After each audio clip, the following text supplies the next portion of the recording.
کیا صحابہ کرام علیہم الرضوان تکبر کا معنی نہیں سمجھتے ہوں گے؟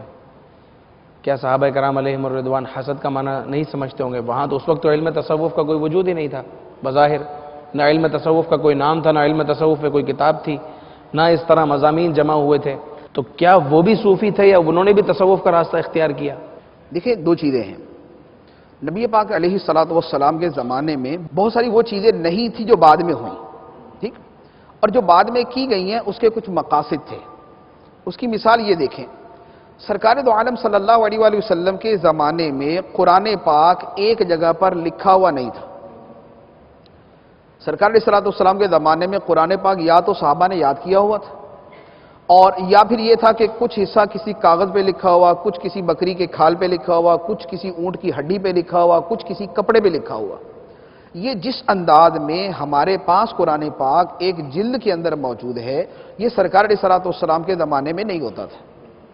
جب سیدنا صدیق اکبر رضی اللہ تعالیٰ عنہ کا زمانہ آیا تو ایک جہاد تھا، جنگ ہوئی، اور اس میں بہت بڑی تعداد میں وہ صحابہ کرام شہید ہو گئے جو حفاظ تھے، جو حافظ قرآن تھے. عمر فاروق رضی اللہ تعالیٰ عنہ کو جب اس کا معلوم ہوا تو آپ نے صدیق اکبر رضی اللہ تعالیٰ عنہ سے عرض کیا کہ آپ قرآن پاک کو جمع کریں اور قرآن پاک کو جمع کر کے ایک جگہ لکھوا لیں، ورنہ ابھی کچھ صحابہ شہید ہوئے، پھر کچھ ہو جائیں گے، پھر کچھ ہو جائیں گے، تو بعد میں تو قرآن ہی نہیں ملے گا. قرآن ایک جگہ تو ہے نہیں، تو یہ صحابہ شہید ہو گئے تو قرآن ضائع ہو جائے گا. صدیق اکبر رضی اللہ تعالیٰ عنہ نے کہا کہ میں وہ کام کیسے کروں جو اللہ کے رسول نے نہیں کیا، میں وہ کام کیسے کروں جو اللہ کے رسول صلی اللہ علیہ وسلم نے نہیں کیا.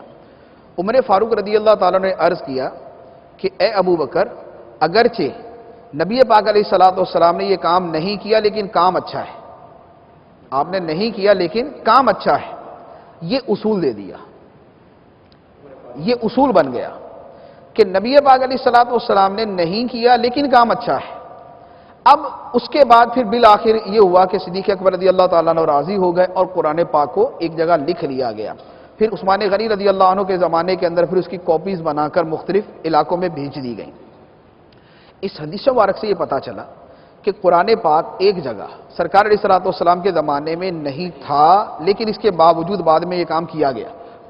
اسی طرح جو تصوف کی چیزیں ہیں، یہ تصوف کی چیزیں صحابہ کرام کو پتا تھا تکبر کسے کہتے ہیں، انہیں پتا تھا حسد کسے کہتے ہیں. یعنی علم تصوف نہیں تھا پھر بھی انہیں پتا تھا. تکبر تو اللہ تعالیٰ نے منع کیا، تو اب اس کا مطلب ہے کہ کوئی ایسی چیز سے منع کیا نا جس کا مطلب پتا ہو.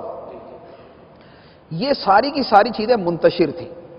بعد میں جو علماء کرام آئے انہوں نے کیا کیا، احادیث اور صحابہ کرام کے اقوال، ان کا وہ حصہ کہ جس کا تعلق قرآن کے ساتھ تھا اسے علم تفسیر بنا دیا، اور جن چیزوں کا تعلق نبی پاک علیہ السلام کے فرامین اور اس کی شرح کے ساتھ تھا اسے علم حدیث بنا دیا.